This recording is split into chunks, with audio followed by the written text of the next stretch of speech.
Morning students, welcome to BRMG YouTube channel. MBA second year में जो marketing specialisation में subject हम लोग पढ़ रहे हैं that is consumer behaviour and marketing communication. तो उससे रिलेटेड आज जो क्लास में हम कॉन्सेप्ट डिस्कस करेंगे वो है बाइंग डिसीजन प्रोसेस। कंज्यूमर का जो बाइंग डिसीजन प्रोसेस है वो क्या होता है उसको आज के लेक्चर में हम डिस्कस करेंगे। Buying decision is very much important for every consumer and even as well as for the seller also। कि कौन से एस्पेक्ट्स को ध्यान में रखते हुए कंज्यूमर का बाइंग डिसीजन फाइनल होता है। इस डिसीजन को लेते समय कंज्यूमर कौन कौन से प्रोस्पेक्ट्स के बारे में सोचता है, क्या स्टेप्स होते हैं इस प्रोसेस के, वो हम आज इस लेक्चर में डिस्कस करेंगे। और इसके साथ साथ स्टूडेंट बाइंग प्रोसेस को समझना बहुत जरूरी है अगर आप कंज्यूमर बिहेवियर या फिर उससे रिलेटेड कॉन्सेप्ट्स को अच्छे से समझना चाहते हैं। टॉपिक स्टार्ट करने से पहले मैं आपको इंस्ट्रक्ट कर दूं कि आपको लेक्चर को समझने के लिए, कंटेंट को समझने के लिए वीडियो को लास्ट तक देखना है। इसके अलावा कहीं भी कोई प्रॉब्लम है तो आप कमेंट सेक्शन में मेंशन करेंगे। अटेंडेंस मार्क करने के लिए कमेंट सेक्शन में अपना नाम मेंशन कर सकते हैं। इस वीडियो के लिंक के साथ ये जो रिलेटेड नोट्स है इसको अटैच कर दिया गया है जिससे कि आप वर्ड टू वर्ड इन्हें फॉलो कर सके। तो चलिए आज के इस टॉपिक को हम स्टार्ट करते हैं। Buying decision process. Consumer buying behaviour is the study of an individual or household that purchase a product for personal consumption. Consumer का जो बाइंग बिहेवियर है वो एक स्टडी होती है किसी भी इंडिविजुअल की, किसी भी व्यक्ति की जो किसी प्रोडक्ट या सर्विस को खरीद रहा है अपने पर्सनल कंजम्पशन के लिए। तो जब हम इस तरह की कोई स्टडी करते हैं उसे हम क्या कहते हैं, कंज्यूमर बाइंग बिहेवियर। कि फॉर एग्जांपल मुझे अपनी जरूरत के लिए मैंने कोई प्रोडक्ट खरीदा कि yes I am feeling thirsty, तो मैंने एक पानी की बॉटल खरीद ली, तो I am using it for my personal consumption for to satisfy my personal need of thirst. तो उसको स्टडी करने के लिए बेसिकली स्टडी को हम कहते हैं consumer buying behaviour. The study of an individual or a household that purchases the product for its personal consumption, उसे हम कहते हैं कंज्यूमर बाइंग बिहेवियर। यहाँ पर एक छोटा डायग्रामेटिक फॉर्म में मैंने कोशिश की है कि आप इसको समझ पाए। The process of buying behavior is showing in the following figure: low involvement purchase and high involvement purchase। लो से हाई इन्वॉल्वमेंट तक कैसे ये परचेज होती है और इसमें nominal decision making, limited decision making और एक्सटेंडेड डिसीजन मेकिंग की फेजेस डिवाइडेड है। कि सबसे पहले तो जब हम कोई परचेज करते हैं तो कुछ प्रोडक्ट ऐसे होते हैं जिसमें हमारा लो इन्वॉल्वमेंट ऑफ परचेज होता है, कुछ आइटम्स ऐसे होते हैं जिसमें हमारा इन्वॉल्वमेंट ज्यादा होता है। बेसिकली नॉमिनल डिसीजन होती है जब हमारा प्रोडक्ट लो इन्वॉल्वमेंट का होता है, तो नॉमिनल डिसीजन मेकिंग होती है, ज्यादा नहीं सोचना होता, लेना है, जरूरत है उसको ले लो। फॉर एग्जाम्पल्स भी मैं टाइम टू टाइम आपसे डिस्कस करूंगी कि फॉर एग्जाम्पल जैसे कि मुझे कोई पेपर लेना है या कोई कॉपी लेनी है तो मैंने उसको नॉमिनली ले लिया कि मुझे चाहिए, या मैच बॉक्स खरीदना है तो जनरल यूज की चीजें सोचना नहीं है, ले लिया। बट कोई हाई इन्वॉल्वमेंट परचेज होता है, कोई ब्यूटी प्रोडक्ट लेना है, सूट करेगा हमको या नहीं करेगा, तो हाई इन्वॉल्वमेंट इसमें हमारा होता है। तो इस तरह से यहाँ पर डिवाइडेड है। लिमिटेड डिसीजन मेकिंग होती है जब कोई भी प्रोडक्ट लो इन्वॉल्वमेंट, हाई इन्वॉल्वमेंट में मॉडरेट इन्वॉल्वमेंट हमारा होता है कि पता भी होना चाहिए और ज्यादा पता भी नहीं होना चाहिए। नॉमिनल डिसीजन मेकिंग में प्रॉब्लम रिकॉग्नाइजेशन होती है सबसे पहले जो सिलेक्टिव होती है। इंफॉर्मेशन सर्च किया जाता है। इंफॉर्मेशन सर्च करने के बाद जो नेक्स्ट स्टेप आता है information search, then product choice and purchase, post purchase action, no disorders, very limited evaluation।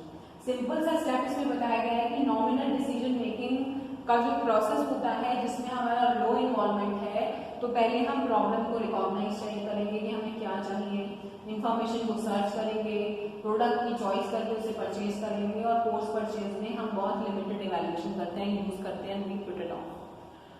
Nominal के बाद जो नेक्स्ट आता है वो आपका आता है बेसिकली लिमिटेड डिसीजन। प्रॉब्लम को रिकॉग्नाइज किया, कोई भी जेनरिक प्रोडक्ट हमें लेना है तो इंफॉर्मेशन सर्च की, उसके साथ साथ इवैल्यूएट्स को भी ढूंढा तो भाई ले लेते हैं बट और भी ऑप्शन देख लेते हैं कि क्या क्या हो सकता है।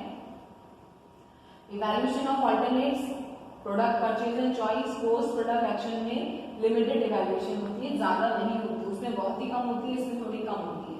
अब कोई भी जो प्रोडक्ट हम खरीद रहे हैं उसमें अगर हमारा हाई इन्वॉल्वमेंट है तो तो डिसीजन मेकिंग एक्सटेंडेड हो जाती है। इस एक्सटेंडेड में प्रोडक्ट की प्रॉब्लम की रिकॉग्नाइजेशन होती है, इंफॉर्मेशन को सर्च करते हैं इंटरनल एक्सटर्नल, ऑब्वियसली इवैल्यूएट करते हैं ऑल्टरनेट्स को, प्रोडक्ट की चॉइस और परचेज होती है and then purchase note is also complex evaluation.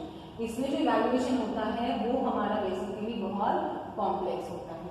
तो इन स्टेप्स को बेसिकली हमने इसलिए बाइफरकेट किया है कि आप इजीली समझ पाएं कि जब भी हम प्रोडक्ट खरीदते हैं या कंज्यूमर प्रोडक्ट खरीदता है तो पहले वो प्रॉब्लम को रिकॉग्नाइज करता है, इंफॉर्मेशन को सर्च करता है, उससे रिलेटेड ऑल्टरनेट ढूंढता है, उसको परचेज करता है, डिसीजन फाइनल करके, और उसके बाद पोस्ट परचेज बिहेवियर को शो ऑफ करता है। तो ये बेसिकली बाइंग डिसीजन के स्टेप्स होते हैं जो वन बाय वन हम अभी फॉलो करेंगे। Consumer undergoes the following stages before making a purchase decision. कोई भी कंज्यूमर है, मैं हूँ या आप लोग हो, कभी भी जब हम कोई परचेज करते हैं तो ये डिसीजंस होते हैं जिनको हम बेसिकली फॉलो करते हैं या step by step. First one is need and requirement. The first stage is buying process where the consumer recognise the problem or a requirement that needs to be satisfied. सबसे पहले need recognition होती है कि मुझे actually किस चीज की जरूरत है।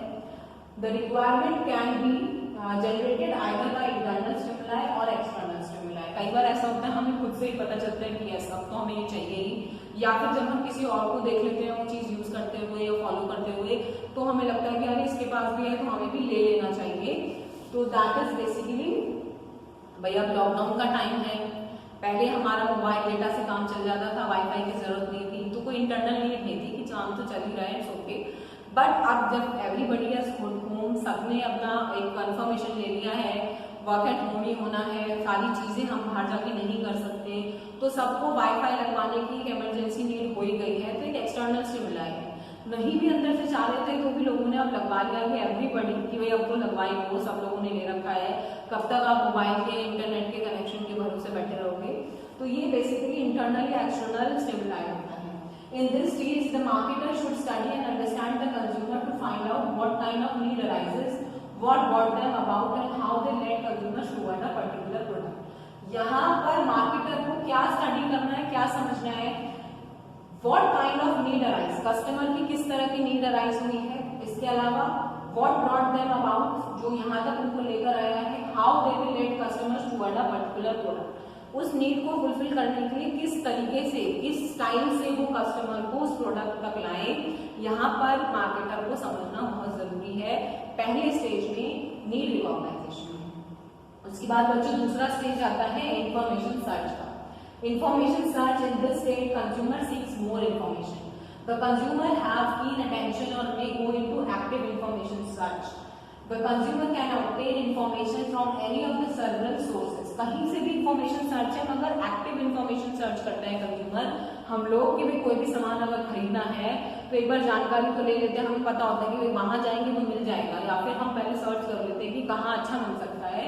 उसके लिए हम family, friends, neighbour, acquaintances, industrial sources जैसे एडवर्टाइज देख लिया, सेल्स पर्सन, डीलर्स या पैकेजिंग से हमें पता चल गया, पब्लिक सोर्सेज होते हैं, मास मीडिया है, रेटिंग के थ्रू।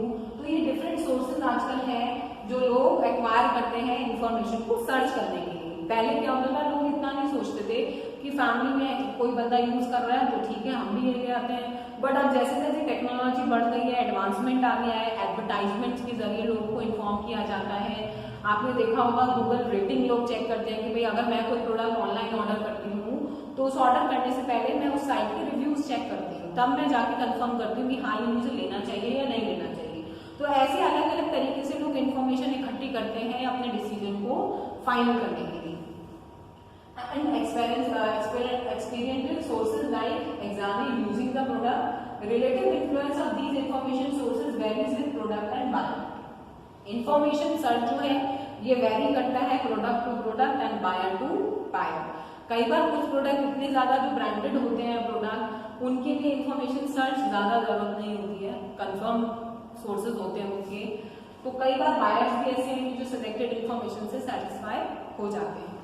इसके बाद मेरा जो थर्ड स्टेप आता है इवैल्यूएशन ऑफ ऑल्टरनेट्स, कि भाई हमने नीड रिकॉग्नाइज करी, उसके बाद हमने इंफॉर्मेशन सर्च करी, अब हम नेक्स्ट स्टेप क्या करेंगे, इवैल्यूएशन ऑफ ऑल्टरनेट्स। ऐसा नहीं है कि जो सामान मुझे चाहिए तो मेरे को फोन चाहिए तो भाई यही ले लिया, ऑल्टरनेट्स तो देखेंगे ही, इस कंपनी का ले या उस कंपनी का ले, ये ज्यादा बेहतर है या वो ज्यादा बेहतर है, ऑल्टरनेट्स तो पता होने ही चाहिए, ठीक है। In this stage, the consumer use information to evaluate the alternate brands from different alternatives. However, consumers go about evaluating purchase alternative depends on the individual consumer and buying situation. Alternative depend करता है consumer पर और buying situation पे। कई बार हमारी buying बहुत necessity buying होती है जब हम इतना नहीं सोचते कि alternate है या नहीं है, वही ले। कई बार चीजें इतनी important होती है कि उनके alternates ही नहीं मिलेंगे, तो ये भी एक प्रॉब्लम है। इसके साथ साथ it depends on consumers. In some cases consumer use logical thinking, whereas other cases consumer do little or no evaluating, instead they buy on and rely on the intuition. कई बार चीजों को खरीदने की हमारी इंट्यूशन होती है, जैसे हम लोग ड्रेसेस लेने जाते हैं, गर्ल्स का मोस्टली होता है कि कुछ देख के पसंद आ गया, हमने इधर उधर देखा नहीं कि भाई घर वाले बोलते हैं और भी कहीं देख लो, तुमने तो यही पसंद आ गया तो यही लेना है, तो कई बार हमारी इंट्यूशन बोलती है। कई बार क्या होता है कि इसके अलावा लॉजिकल थिंकिंग के दिमाग से लोग सोच रहे हैं कि ये ले तो लूँ मगर अगर दूसरा प्रोडक्ट लूंगी तो वो इतना बेहतर हो सकता है, इससे कम है, तो ये हमारी लॉजिकल थिंकिंग या इंट्यूशन पे डिपेंड करता है। Sometimes consumers make buying decision on their own, sometimes it depends on friends, relatives, guides and sale persons. ये भी उतना ही सच है कि कई बार जो कंज्यूमर्स होते हैं वो डिसीजन खुद ले लेते हैं, मुझे पता है मुझे क्या चाहिए, I will go and take it. कई बार क्या होता है कंज्यूमर रिले करते हैं कि कुछ लोग चले जाते हैं मार्केट बट दे रिले, जैसे कि हमारे फैमिली में मदर्स का एग्जांपल ले लेते हैं कि कई बार वो चीज़ों को लेके चूजी हो जाते हैं कि अच्छा ठीक लग रहा है तो ले लेती हूँ, मतलब डिसाइडेड नहीं रहता, तो depend on the friends, families, guide, cell person, तो उसके हिसाब से वो डिपेंडेंट होते हैं। फादर के साथ शॉपिंग करने जाएंगे तो वो डिसाइडेड है कि मुझे क्या लेना है, बट और किसी के साथ जाएंगे तो वो डिपेंडेंट हो जाते हैं, तो इस तरह के भी कंज्यूमर्स होते हैं। नेक्स्ट स्टेज जो आती है कि जब आपने अल्टरनेट्स ढूंढ लिए तो नेक्स्ट स्टेज आपकी आती है परचेज डिसीजन की। इन this stage the consumer actually by the product, consumer will by the most favourite brand but can be two factors, purchase intention and purchase decision. The first factor is the attitude of other and the second is situational factor. Consumer may form a purchase intention based on factors such as income, usual price, usual product, benefit. जो purchase decision होता है वो basically दो factor पे dependent होता है, purchase intention and purchase decision. जब consumer finally अपना परचेज डिसीजन लेता है तो परचेज डिसीजन लेते समय वो अपने मोस्ट फेवरेट ब्रांड को सेलेक्ट करता है, उसके पीछे दो फैक्टर परचेज इंट्यूशन, इंटेंशन क्या है आपका, और परचेज डिसीजन। जो पहला फैक्टर है वो आपके attitude to others and the second is situational factors. First factor है attitude to others, purchase intention is कि आपका एटीट्यूड टुवर्ड्स अदर क्या है, वो आपकी परचेज इंटेंशन दिखाती है। इंटेंशन मतलब आपके दिमाग में क्या चल रहा है, क्या एटीट्यूड से आप चीज को खरीद रहे हैं। Next is the situational factors की स्थिति क्या है, उसके ऊपर आपका डिसीजन निर्भर करता है। The consumer may purchase intention based on factors such as usual income, usual price and usual product benefit. तो ये फैक्टर्स में परचेज करते समय कंज्यूमर क्या क्या चीजें देखता है, usual income, usual price and the usual benefit of the product. तो ये नेक्स्ट स्टेप होता है जिसमें परचेज डिसीजन को फाइनल किया जाता है जब कंज्यूमर अपने प्रोडक्ट के ऑल्टरनेट्स को भी ढूंढ लेते हैं। Very last decision is post purchase behaviour, जब चीजों को खरीद लेते हैं उसके बाद the consumer take further steps after purchase based their satisfaction and dissatisfaction. चीजों को खरीदने के बाद नेक्स्ट स्टेप आता है कंज्यूम करने के बाद कि हम सेटिस्फाइड हैं या नहीं, ये भी डिपेंड करता है, बहुत इंपॉर्टेंट भी है। Satisfaction dissatisfaction depends on the relationship between consumer expectation and product performance. ये जो सैटिस्फैक्शन और डिससैटिस्फैक्शन है किस पे निर्भर है, कंज्यूमर के एक्सपेक्टेशन में और प्रोडक्ट की परफॉर्मेंस में। मेरी क्या उम्मीद है इस प्रोडक्ट से और मैंने जब उसको कंज्यूम किया तो उसको कैसा लगा, क्या परफॉर्मेंस है, वो बेसिकली हमारे सेटिस्फैक्शन और डिससैटिस्फैक्शन की एक रिलेशनशिप है। If the product is short of expectation the consumer will be disappointed. जैसा मैंने सोचा था अगर प्रोडक्ट की परफॉर्मेंस वैसी नहीं निकली तो मैं क्या हो जाऊंगी, डिसअपॉइंट हो जाऊंगी। अगर प्रोडक्ट की परफॉर्मेंस जैसा मैंने सोचा उससे बहुत बेहतर निकली तो I will be satisfied. If it meets their expectation, I will be satisfied. If it exceeds their expectation, consumer is delighted. कई बार केवल सेटिस्फाइड नहीं होते लोग, डिलाइटेड हो जाते हैं कि yes this is the best product, यही लेना चाहिए, ये बहुत बेहतर है। तो ये सब चीजें पोस्ट परचेज बिहेवियर में देखने को मिलती है। Larger the gap between expectation and performance greater will be the dissatisfaction. जितना ज्यादा गैप रहेगा परफॉर्मेंस और आपकी एक्सपेक्टेशन में, उतना ज्यादा डिससेटिस्फैक्शन। जैसा आप चाहते हैं वैसा आपको मिल गया तो हम खुश हो जाएंगे, जैसा हम चाहते हैं वैसा नहीं मिला तो डिससेटिस्फैक्शन आएगा ही आएगा। The suggest that seller should make product claim that faithfully represent the product performance so that buyers are satisfied। तो इसलिए जो सेलर्स हैं उनको प्रोडक्ट का जो क्लेम है वो फेथफुल रखना चाहिए। अगर आप गलत तरीके से लोगों को, कस्टमर्स को प्रोडक्ट बेच रहे हैं या फिर जो इन्फॉर्मेशन को सर्च कर रहे हैं वो आप उनको नहीं प्रोवाइड कर रहे हैं और लास्ट में जाके प्रोडक्ट परफॉर्मेंस पुअर हो जाती है, तो फिर बायर का जो डिससैटिस्फैक्शन है वो बढ़ जाएगा। Customer satisfaction is important because company sells from two basic groups, new customer and retain customer। Customer की सेटिस्फैक्शन इसमें जरूरी है कि अगर आपको कंपनी की सेल बढ़ानी है तो वो दो तरीके से बढ़ सकती है, या तो आप पुराने कस्टमर्स को जमा के रखो और इसके साथ साथ नए कस्टमर्स आपके जुड़ते रहें। बट अगर ये दोनों चीजें नहीं हो पाएंगी, क्योंकि अगर परफॉर्मेंस अच्छी नहीं है, कस्टमर डिससेटिस्फाई होंगे तो वो रिटेन नहीं रहेंगे, they will move on to the next brand. Retain existing customers and the best way to retain them is to satisfy with the product। और सबसे सही तरीका उनको रिटेन करने का होता है कि आप उनको अच्छे प्रोडक्ट से सेटिस्फाई करें। तो आई होप स्टूडेंट ये जो कॉन्सेप्ट है ये आपको इजीली समझ में आया होगा, जो आज हमने बाइंग डिसीजन पढ़ने की कोशिश की है। तो ये जो स्टेप्स हैं ये आप अच्छे से समझ लें कि पहले आपकी प्रॉब्लम रिकॉग्नाइज होगी, फिर इंफॉर्मेशन को हम सर्च करेंगे, फिर इवेलुएट करेंगे ऑल्टरनेट्स को, फिर प्रोडक्ट को परचेज करते हैं, last one is post purchase action, या तो सेटिस्फाइड या फिर डिससेटिस्फाइड। तो आई होप बच्चों ये जो हमने आज बाइंग डिसीजन पढ़ा है ये स्टेप बाय स्टेप आप समझ पा रहे होंगे। इस लेक्चर के वीडियो लिंक में नोट शेयर है, अगर आपको प्रॉब्लम है तो आप वर्ड टू वर्ड इन्हें फॉलो कर सकते हैं। कहीं भी कोई दिक्कत है तो कमेंट सेक्शन में आप प्लीज मेंशन कर लें। तो आई होप आपको कॉन्सेप्ट इजीली समझ में आ जाएगा। Thank you so much.